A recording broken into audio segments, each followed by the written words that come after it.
In this session of Computers and Communication, we are going to learn about single and multi-user, workstation, and client-server systems. So let's begin with single-user, single-tasking operating system.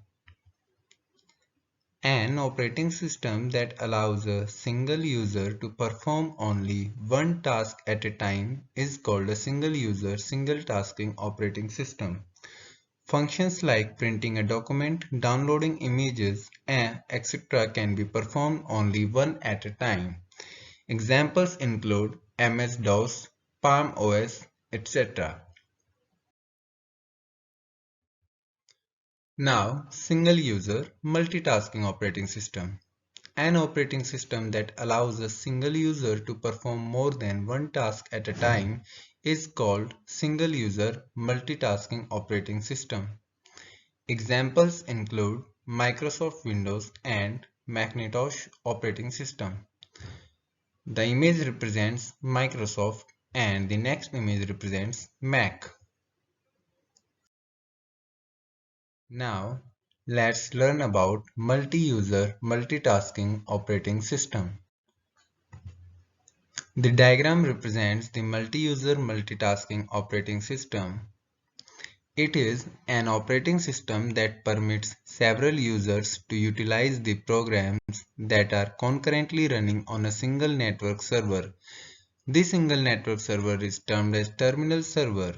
Terminal client is a software that supports user sessions. Examples include Unix, MVS, etc. It is highly productive as it performs multiple tasks at a time. It is time-saving as we don't have to make changes in many desktops.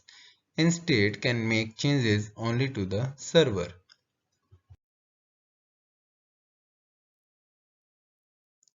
Now, let's learn about Workstation. The diagram represents a workstation. Workstation is a high-performance computer system that is basically designed for a single user and has advanced graphic capabilities, large storage capacity, and a powerful central processing unit. A workstation is more capable than a personal computer but is less advanced than a server. Let's continue the workstation. The term workstation was also sometimes ascribed to dumb terminals, which means those without any processing capacity that were connected to mainframe computers. Examples are Silicon Graphics IRIX machines, Sun Microsystems SparkStation, Apple Power Mac G5 and PowerBook G4. Now let's head towards client-server system. The diagram represents the relation between client-server system. The client-server model is a distributed application structure that partitions tasks or workload between the providers of a resource or service called servers and service requesters called clients.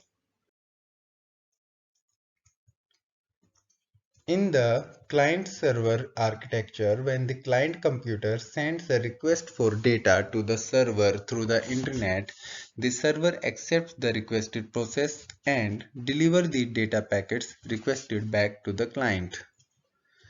Clients do not share any of their resources. Examples of client-server model are email, World Wide Web, etc.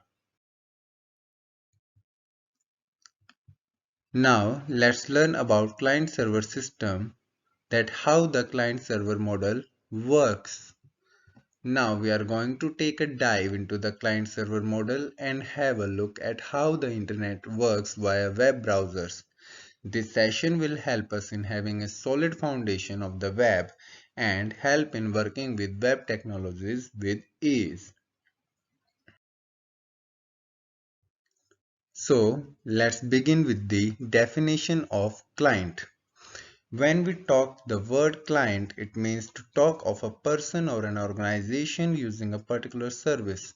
Similarly, in the digital world, a client is a computer that is capable of receiving information or using a particular service from the service providers.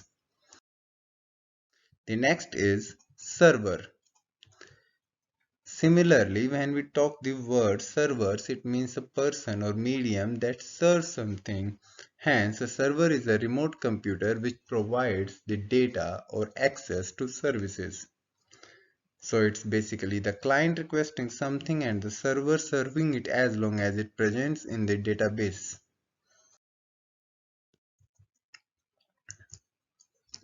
In the continuation of client-server system, now let us learn how the browser interacts with the servers. There are few steps to follow to interact with the servers as a client. User enters the URL of the website or file. The browser then requests the DNS.